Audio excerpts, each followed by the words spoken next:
Good afternoon. One of my priorities as Secretary of Defense has been to remove as many barriers as possible for talented and qualified people to be able to serve this country in uniform. Our nation was built on the premise of the citizen soldier. In our democracy, I believe it is the responsibility of every citizen to protect the nation.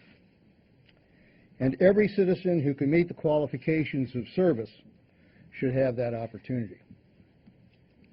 To that end, I've been working closely with General Dempsey and the Joint Chiefs of Staff, who've been working for well over a year to examine how can we expand the opportunities for women in the armed services.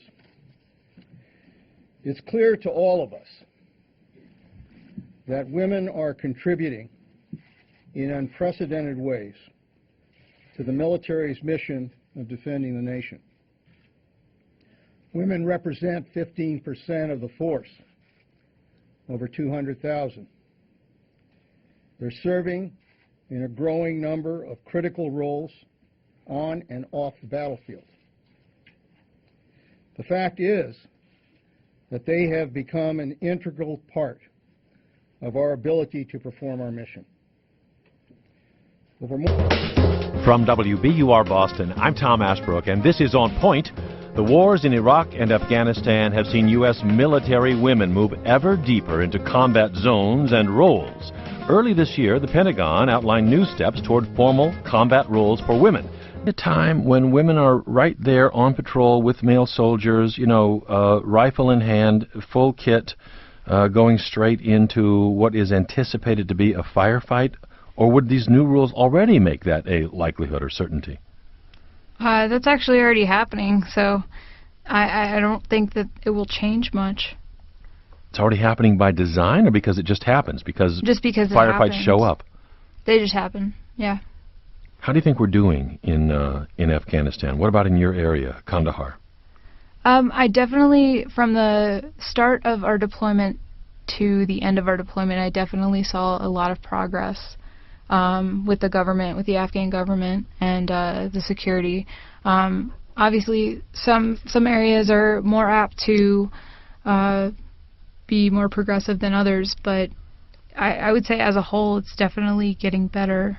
Your flak vest, meaning no armored plates in there. I don't understand that. If you're on foot patrol, along with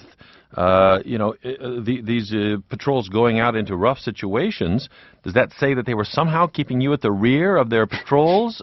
No. How could you have no plates? What it says is, you may recall the phrase, you go to war with the army you have. Yeah. And I got them later, but during the initial invasion, they did not issue them to me. Were there restrictions on your activity on those foot patrols? Were you just there to translate? Were you a trigger puller? Everyone is a soldier first. If we had come under fire, I absolutely would have been called upon to return fire just as much as anyone else. We've had females die in combat already, as you mentioned. Mm-hmm. There's also been one female awarded the Silver Star for her valor in combat in Iraq and another in Afghanistan. So clearly women are expected to do their duties as soldiers, sailors, airmen, and Marines, just like their male counterparts. Margaret Harris, I'm going to bring Robert McGinnis into our conversation. Retired from the Army as Lieutenant Colonel in '93. He was a senior strategist in the U.S. Army. He's now a senior fellow for national security at the Family Research Council, conservative Christian group, lobbies on all kinds of fronts. He's a columnist for Human Events, a conservative news site. Robert McGinnis, thanks very much for joining us. Well, thank you for having me, Tom. You must have seen what's going on in Iraq and Afghanistan, women stepping up into all kinds of roles in those theaters. Now there's some moving of the boundaries just last week that will formalize some of those changes and bring them within the ambit of military rules. Should this go further, Robert? If women are picking up the gun and putting on the muscle and going out into combat, should we take down the formal restrictions? I don't think so, Tom. No, I appreciate the civil discussion and certainly the issues of women being engaged and wounded and killed and being heroic on the battlefield.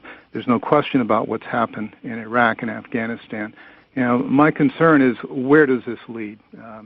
As Margaret indicated, there's been incrementalism, and I've been around the Army for more than 4 decades, and have seen that incrementalism. Some I think has been very good. The next step, though, I'm very concerned about. As an infantryman, a ranger, and I've been in Iraq a couple of times, and I follow this very closely, I'm very concerned that ultimately we are going to dismiss the real issues that discriminate between men and women in this type of environment. And that environment, by the way, is changing again. And ultimately, I believe that we will end up with conscription. I do believe that our young women in a future time will be conscripted for combat. And I don't think we need to go that far.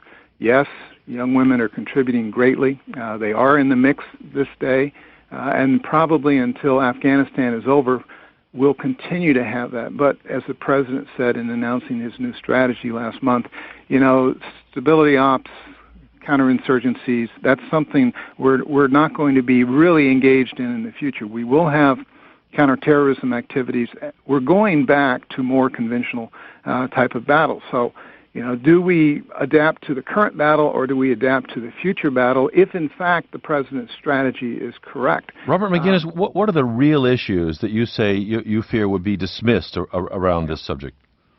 If, in fact, we were to treat young women just like young men in regard to the future in a combat arena, then we have to consider the physical issue, the cardiovascular, the upper body's fitness, what you see on TV is not an anomaly. You see these young troops carrying 80-pound packs in the mountains of Afghanistan day in and day out, and then they go into spurts of extreme violence, and they have to demonstrate considerable physical capability.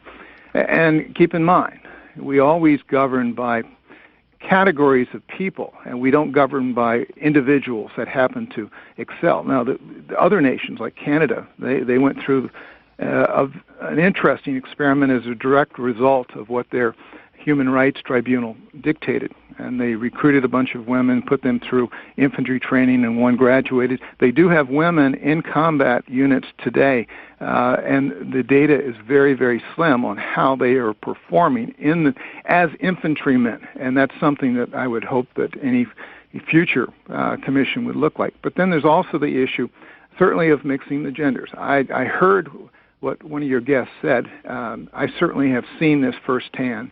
And my concern... Seen what?